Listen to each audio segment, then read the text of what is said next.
Assalamualaikum warahmatullahi wabarakatuh. Alhamdulillahirrabbilalamin. Wassalatu wassalamu ala asrofil anbiya'i wal mursalin wa ala alihi wa ashabihi rasulillahi azamain. Bersyukur kita kepada Allah subhanahu wa ta'ala dengan mengucapkan Alhamdulillahirrabbilalamin. Bersolawat kita kepada kanjeng Nabi Muhammad sallallahu alaihi wasallam dengan mengucapkan Allahumma sholli ala sayyidina Muhammad wa ala ali sayyidina Muhammad. Yang terhormat dosen pengampu mata kuliah Hukum Islam di Indonesia, yakni Bapak Mutasir SHI MSy. Yang terhormat rekan-rekan mahasiswa semester 3 Hukum Keluarga C. Baiklah, kami dari kelompok 4 semester 3 Hukum Keluarga C akan mempresentasikan hasil makalah kami yang berjudul Imam Mazhab. Makalah ini disusun oleh yang pertama ada Muhammad Ganda Putra, dan yang kedua ada Aditria Pratiwi, yang ketiga ada Anissa Nuriantri, dan yang terakhir ada Nazarudin. Selanjutnya, untuk materi yang pertama itu mengenai sejarah dan biografi 4 imam mazhab yang akan dijelaskan oleh Muhammad Ganda Putra. Untuk materi yang kedua itu penyebab lahirnya masing-masing mazhab yang akan dijelaskan oleh Aditria Pratiwi. Untuk materi yang ketiga itu mengenai metode ijtihad masing-masing mazhab dan letak perbedaan imam mazhab yang akan dijelaskan oleh Anissa Nuriantri. Untuk materi yang terakhir itu mengenai sikap imam mazhab dalam menyikapi perbedaan yang akan dijelaskan oleh Nazarudin. Assalamualaikum warahmatullahi wabarakatuh. Saya Muhammad Ganda Putra akan menjelaskan sedikit tentang para imam mazhab. Yang pertama ialah biografi Imam Hanafi.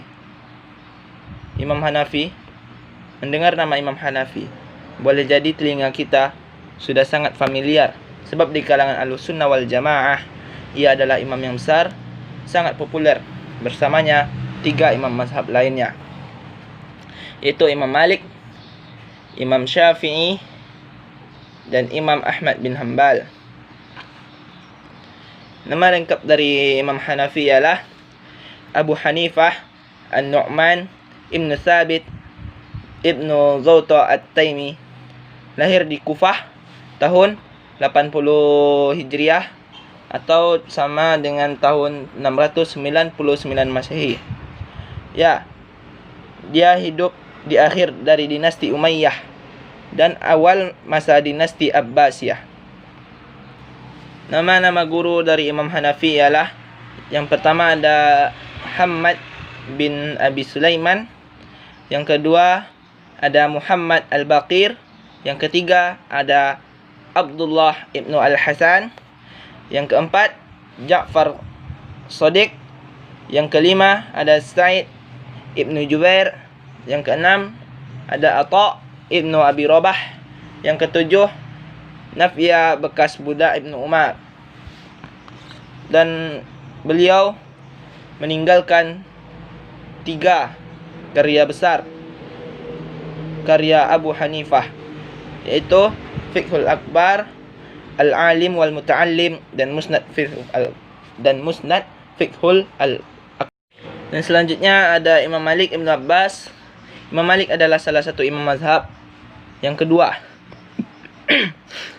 yaitu beliau dilahirkan di kota Madinah atau di suatu daerah di negeri hijau tahun 93 Hijriah atau 12 Masehi, dan wafat pada hari Ahad 10 Rabiul Awal 179 Hijriah atau 798 Masehi di kota Madinah pada masa pemerintahan Abbasiyah di bawah kekuasaan Harun Ar-Rasyid.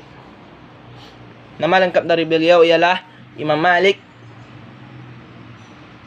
Abu Abdullah Malik Ibnu Anas Ibnu Malik Ibnu Abu Amir Ibnu Al-Harith. Nama-nama guru dari Imam Malik ialah guru pertama beliau yaitu Imam Abdurrahman Ibnu Hamas dan Rabi'ah bin Abdurrahman Furukh, Nafi'i Auli Abdullah, dan juga Ja'far bin Muhammad Al-Baqir Muhammad bin Muslim Az-Zuhri, Abdurrahman bin Zakwan, Yahya bin Sa'id Al-Ansari, dan Abu Hazim Salmah bin Dinar, Muhammad bin Al-Munkadir, dan Abdullah ibnu Dinar. Dan di antara karya Imam Malik ialah kitab Al-Muwatta dan Al-Mudawwanah Al-Kubra. Yang selanjutnya ada Imam Syafi'i. Imam Syafi'i dilahirkan di kota Gaza pada bulan Rajab tahun 150 Hijriah atau 767 Masehi. Menurut suatu riwayat pada tahun itu juga wafatnya Imam Hanafi. Imam Syafi'i wafat di Mesir pada tahun 204 Hijriah atau tahun 819 Masehi. Nama lengkap dari Imam Syafi'i adalah Abu Abdullah Muhammad bin Idris bin Abbas bin Syafi'i bin Sa'id bin Ubaid bin Yazid bin Hashim bin Abdul Muttalib bin Abdi Manaf bin Qusay Al-Quraish. Guru dari Imam Syafi'i itu pada hari itu ia pernah belajar fikih dan hadis dari guru-guru yang tempat tinggalnya jauh dan memiliki metode yang beragam. Bahkan ada dari guru beliau yang berasal dari kelompok Mu'tazilah yang menggeluti ilmu kalam. Dan guru fikih pertama dari Imam Syafi'i adalah Muslim bin Khalid Al-Zanji. Kemudian ia mengikuti majlis dari Sufyan ibnu Uyainah. Selanjutnya terdorong pergi ke Madinah untuk menuntut ilmu pada Imam Malik. Ketika mengalami cobaan, terpaksa ia pergi ke Irak. Dan masih banyak lagi guru-guru dari Imam Syafi'i yang berasal dari kota Mekah, Madinah, Yaman, dan juga Irak, yang telah kami sajikan dalam makalah kami tersebut. Biografi Imam Ahmad bin Hanbal. Nama lengkap beliau adalah Abu Abdullah Ahmad Muhammad ibnu Hanbal. Dilahirkan di Marwah pada tanggal 20 Rabiul Awal tahun 164 Hijriah. Ayahnya Muhammad terkenal sebagai seorang pejuang yang tinggal di Basrah, Irak.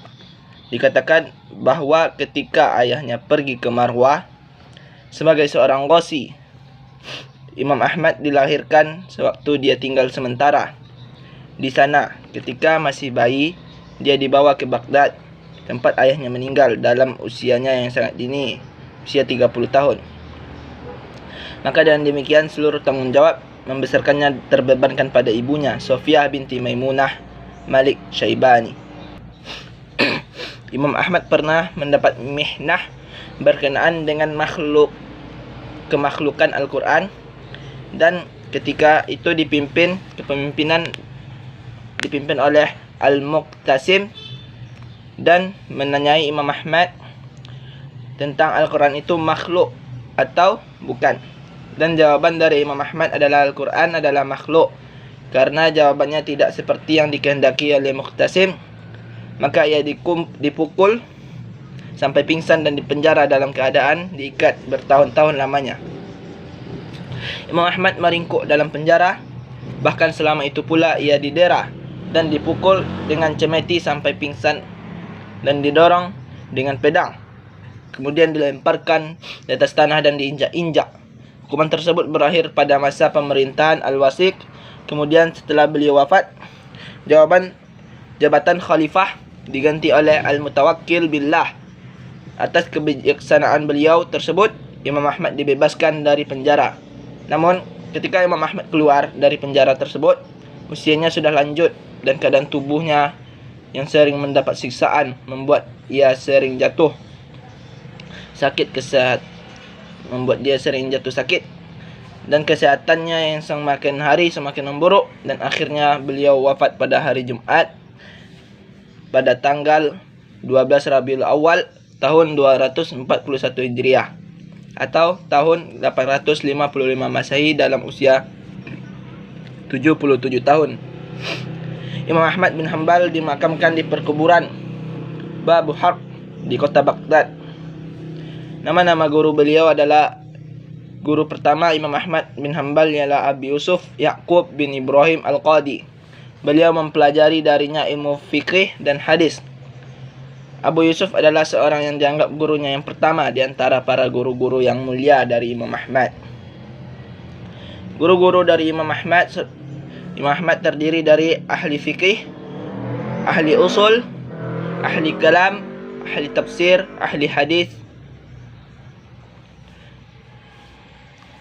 dan kitab-kitab dari Imam Ahmad ialah ada dari kitab Al-Musnad, kitab Tafsirul Quran, Al-Nasi wal Mansukh, kitab Al-Muqaddam wal Muakhkhar fil Quran, kitab Jawabul Quran, kitab Tarikh, kitab Manasikul Kabir, kitab Manasikul Shaghir Al-Asghar, kitab Ta'atur Rasul, kitab Al-Illah, kitab As-Salah.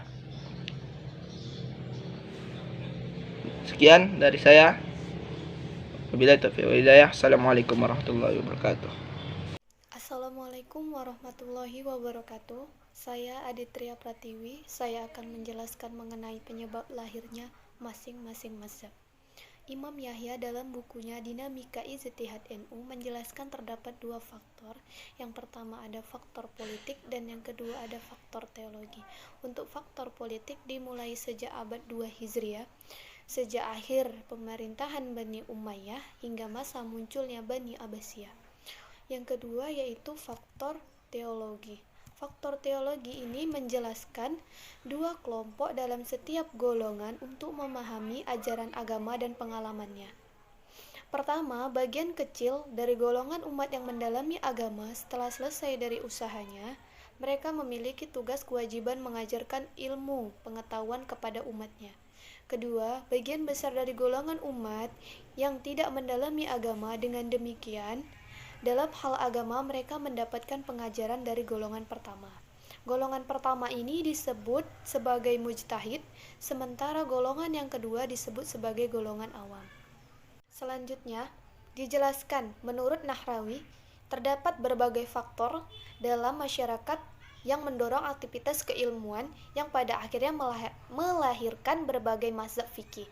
Antara lain, itu yang pertama ada kestabilan politik dan kesejahteraan ekonomi, kesungguhan para ulama dan fuqaha. Yang ketiga ada perhatian para khalifah terhadap fikih dan fuqaha, dan yang keempat ada pembukuan ilmu-ilmu tadwin al-ulum, di mana pada masa ini telah dilakukan pembukuan berbagai cabang ilmu di antara hadis, fikih, dan tafsir yang memudahkan tersedianya rujukan untuk mengembangkan ilmu fikih. Yang terakhir yaitu adanya berbagai perdebatan dan diskusi di antara ulama, ini yang merupakan faktor terbesar yang merangsang perkembangan ilmu fikih tersebut. Sekian dari saya. Wassalamualaikum warahmatullahi wabarakatuh. Assalamualaikum warahmatullahi wabarakatuh. Baiklah, saya Anissa Nuriantri akan melanjutkan pembahasan dari saudari Aditria Pratiwi tadi, di mana yang akan saya bahas di sini yakni metode ijtihad masing-masing mazhab dan letak perbedaan imam mazhab. Yang pertama, metode ijtihad masing-masing mazhab Imam Abu Hanifah. Imam Abu Hanifah menggunakan Al-Quran, Sunnah, pendapat orang-orang yang terpercaya, dan berijtihad, di mana Al-Quran adalah wahyu Allah Subhanahu wa Ta'ala yang diturunkan kepada Nabi Muhammad SAW sebagai pedoman hidup manusia. Sunnah adalah sikap, tindakan, ucapan, dan cara Rasulullah SAW menjalani hidupnya. Kemudian Imam Abu Hanifah menggunakan pendapat orang-orang yang terpercaya yang dikehendakinya. Kemudian berijtihad. Ijtihad adalah proses menetapkan hukum dengan cara berusaha mencurahkan seluruh pikiran dan tenaga secara bersungguh-sungguh. Kemudian Imam Maliki berijtihad menggunakan Al-Quran, Sunnah, Ijma', al-Madinah. Ijma al-Madinah adalah ijma pada masa lampau yang menyaksikan amalan-amalan yang berasal dari Nabi Muhammad SAW. Kemudian fatwa sahabat. Fatwa sahabat adalah jawaban pendapat atau putusan suatu hukum yang disampaikan atau diberikan oleh sahabat Nabi Muhammad SAW. Kemudian kias. Kias adalah menyamakan hukum suatu hal yang tidak terdapat ketentuan hukumnya di dalam Al-Quran dan As-Sunnah dengan suatu hal yang hukumnya terdapat dalam Al-Quran dan As-Sunnah dengan syarat adanya persamaan ilat antar kedua hukum tersebut. Al-istihsan. Al-istihsan adalah kecenderungan terhadap sesuatu karena sesuatu tersebut dianggap lebih baik. Kemudian maslahah al-mursalah. Maslahah al-mursalah adalah suatu kebaikan menurut akal, namun dengan pertimbangan dapat mewujudkan kebaikan dan menghindari keburukan bagi umat manusia. Kemudian Sad al-Dhara'i. Sad al-Dhara'i adalah semua jalan yang apabila menuju kebaikan itu halal hukumnya dan apabila itu menuju keburukan itu haram hukumnya. Kemudian istishab. Istishab adalah tetapan suatu ketentuan hukum untuk masa sekarang dan masa yang akan datang berdasarkan ketentuan hukum yang sudah ada di masa lampau. Kemudian syar'un man qablana syar'un lana. Syar'u man qablana syar'un lana adalah syariat atau ajaran-ajaran Nabi sebelum Islam yang diberikan yang berkaitan dengan hukum. Di sini mengisahkan suatu hukum yang pernah dilakukan umat sebelum kita melalui para rasul yang diutus oleh Allah Subhanahu wa taala untuk mereka dan hukum-hukum tersebut dinyatakan pula dalam Al-Qur'an dan As-Sunnah. Maka hukum-hukum tersebut berlaku pula untuk kita. Kemudian Imam Syafi'i. Imam Syafi'i berijtihad menggunakan Al-Quran dan As-Sunnah. Apabila tidak terdapat di dalam Al-Quran dan As-Sunnah, maka Imam Syafi'i berijma. Dan kemudian apabila para sahabat berbeda pendapat, maka Imam Syafi'i mengambil pendapat yang paling kuat dari para sahabat Nabi. Kemudian pendapat sebagian sahabat yang tidak diperselisihkan, maka itu diambil sebagai metode ijtihad Imam Syafi'i. Kemudian kias. Kemudian Imam Hambali. Imam Hambali menggunakan al-nusuh, yaitu Al-Quran dan hadis. Kemudian fatwa para sahabat dan hadis mursal dan do'if. Hadis mursal adalah hadis yang disebutkan oleh tabi'in langsung dari Rasulullah SAW. Sedangkan hadis do'if adalah hadis yang sanadnya ada 2 orang. Kemudian letak perbedaan imam mazhab. Untuk perbedaan terdapat dalam sholat. Yang pertama, Imam Hanafi mengatakan bahwasannya membaca surat Al-Fatihah itu tidak diharuskan di setiap rakaat dalam sholat. Namun, Imam Syafi'i, Imam Maliki, dan Imam Hambali menyatakan bahwasannya wajib hukumnya membaca surat Al-Fatihah dalam rakaat setiap sholat. Perbedaan pendapat dari para mazhab itu adalah hal yang lumrah, namun yang terpenting adalah bagaimana cara kita menyikapinya. Sekian dari saya. Wassalamualaikum warahmatullahi wabarakatuh. Bismillahirrahmanirrahim. Assalamualaikum warahmatullahi wabarakatuh. Perkenalkan, nama saya Nazaruddin. Saya di sini akan menjadi pemateri terakhir yang akan melanjutkan pembahasan dari makalah kami, yaitu mengenai sikap para imam mazhab dalam menyikapi perbedaan. Fikih ini merupakan cabang keilmuan Islam yang paling sesak dengan perbedaan. Namun di antara imam-imamnya justru sangat mesra hubungannya, saling memahami dan saling memuji. Perbedaan dalam fikih bertolak dari perbedaan metodologis di tingkat mendasar, yakni usul fikih. Karenanya bisa jadi lantaran sifat perbedaan yang metodologis itu yang menyebabkan perbedaan dalam fikih lebih mudah dipahami dan dimengerti. Imam Abu Hanifah ketika ditanya tentang Imam Ja'far As-Shadiq, beliau berkata, saya tidak pernah menyaksikan seorang yang lebih faqih dari Ja'far bin Muhammad. Kedekatan dan kecintaannya itu hingga membawanya melakukan penentangan terhadap Bani Umayyah dan Bani Abbasiyah yang berlebihan dalam membenci, memusuhi dan memperlakukan Ahlul Bait. Bahkan Abu Hanifah dengan tegas berpendapat bahwa pemerintahan Bani Umayyah tidak sah karena tidak berdasarkan pada dasar-dasar pemerintahan dalam Islam. Sebagaimana Imam Abu Hanifah, Imam Syafi'i juga dikenal sebagai orang yang sangat tinggi kecintaannya kepada Ahlul Bait. Bahkan kecintaan itu hingga membuatnya kerap dituduh sebagai Rafidah dan terlibat bersama gerakan Syiah di masa Harun ar-Rasyid. Sehingga ia menyindir mereka dengan mengatakan, jika kecintaan pada keluarga Muhammad menjadikanku Rafidah, maka saksikanlah wahai jin dan manusia bahwa aku Rafidah.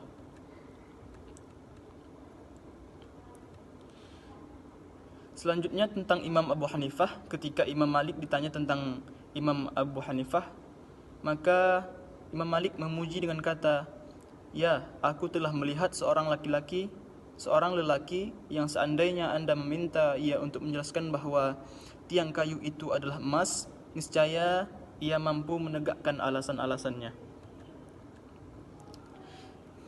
Sedangkan Imam Syafi'i pernah berkata tentang Imam Abu Hanifah bahwa semua orang ditanggung oleh 5 orang.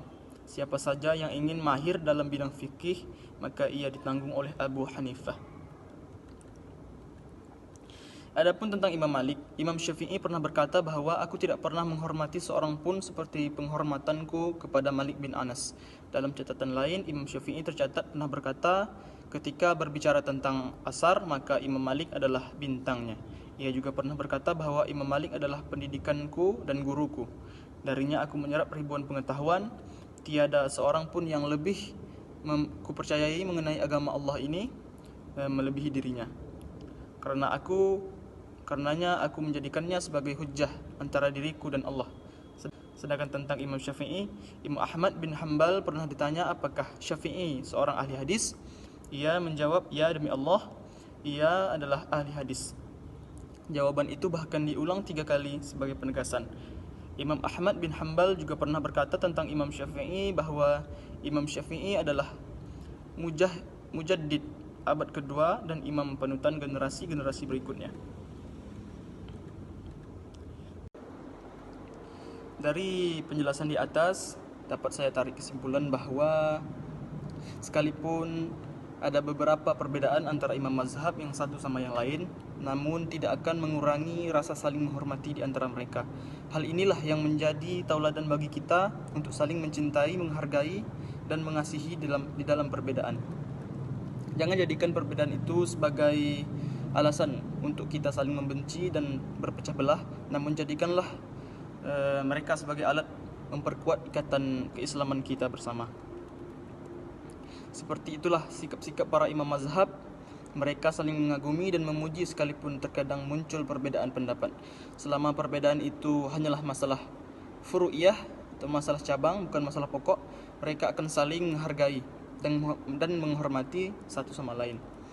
Sudah sepantasnya kita sebagai umat setelah beliau, sudah seharusnya kita meneladani sikap dan sifat para imam mazhab tersebut dalam menghadapi perbedaan, dengan saling mengasihi tanpa rasa benar sendiri, dengan saling mencintai tanpa ada rasa membenci, dengan saling menghormati tanpa saling mengguri, dan saling menyayangi tanpa mencurigai. Mungkin hanya itu yang dapat saya sampaikan pada kesempatan kali ini. Silaf dan salah saya mohon maaf. Wabillahi taufiq wal hidayah. Assalamualaikum warahmatullahi wabarakatuh.